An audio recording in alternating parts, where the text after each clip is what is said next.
Nous allons maintenant corriger l'exercice sur l'indemnité de congé payé. Nous allons la faire de deux façons, en jour ouvrable et en jour ouvré. Le calcul est strictement identique, il y a juste effectivement la notion de nombre de jours qui est différente, qui passe de 2,5 à 2,08 par tranche de 4 semaines d'acquisition. Donc tout d'abord, on vous demandait de calculer le nombre de jours ouvrables acquis en fin de période. Le salarié ayant été présent 39 semaines, cela va donner 24,37 jours ouvrables que l'on va arrondir à 25. On arrondit toujours au-dessus. Nous allons donc calculer déjà le nombre de jours et la base dixième. Non, c'est pas bon. Je reprends. Nous allons maintenant calculer l'indemnité de congé payé qui se calcule de deux façons, base dixième et maintien.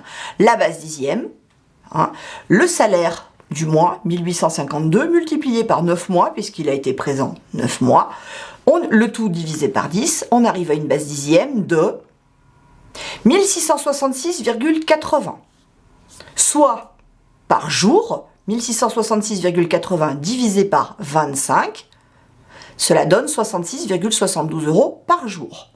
Nous allons calculer le maintien par jour pour faire la différence entre les deux.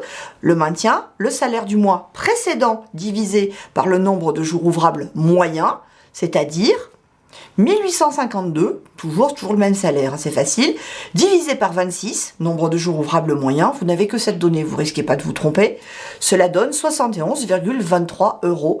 Donc effectivement, le maintien est plus avantageux pour le salarié, ce sera donc le maintien qui sera effectivement choisi pour payer l'indemnité. Donc est-ce possible pour lui de prendre 3 semaines? Bien sûr qu'il peut prendre 3 semaines. Attention, dès l'instant bien évidemment où le planning le permet et où cela ne gêne pas la productivité et la bonne marche de l'entreprise.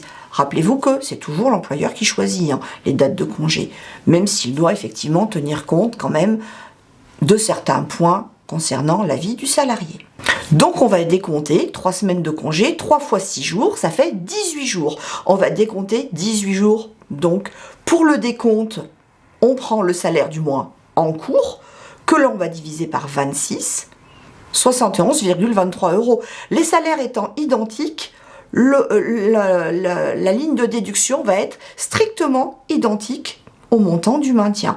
Ce qui va faire que nous allons avoir deux lignes sur le bulletin strictement identiques, une ligne d'absence en moins, une ligne d'indemnité en plus. Cela donc ne changera rien du tout sur le salaire du salarié. Deuxième cas, on vous demandait de faire le même calcul en nombre de jours ouvrés. Il suffisait de remplacer 2,5 par 2,08 et nous arrivions à 20,28, c'est-à-dire 21 jours ouvrés. Alors généralement, je vais vous dire quelque chose, quand en jour ouvrable, le maintien est plus avantageux, il y a de très fortes chances qu'en jour ouvré, ça soit également le cas. Toutefois, nous allons quand même faire le calcul pour nous en rendre compte. La base dixième, c'est la même que tout à l'heure, elle est toujours de 1666,80.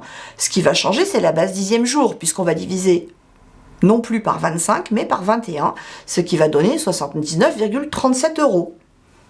Le maintien, lui, on prend toujours le salaire du mois précédent, que l'on va diviser, cette fois, par 21,67, nombre de jours ouvrés moyen du mois, ce qui va donner 85,46, plus avantageux. Effectivement, la logique est respectée. Bien évidemment, si c'était possible qu'ils prennent ces 3 semaines en ouvrable, c'est toujours possible en ouvré. Là, il n'y a pas d'autre réponse possible. Donc, 3 semaines en ouvré, ça fait 3 fois 5, ça fait 15 jours ouvrés. Nous allons avoir deux lignes, pareil, identiques. Une fois encore, la ligne d'absence sera strictement identique à la ligne du maintien, puisque c'est toujours le salaire du mois divisé toujours par 21,67. Donc on va avoir deux lignes strictement identiques, une ligne d'absence et une ligne d'indemnisation qui vont effectivement s'annuler l'une et l'autre. Nous allons maintenant passer au cas pratique suivant qui est un petit peu plus complet.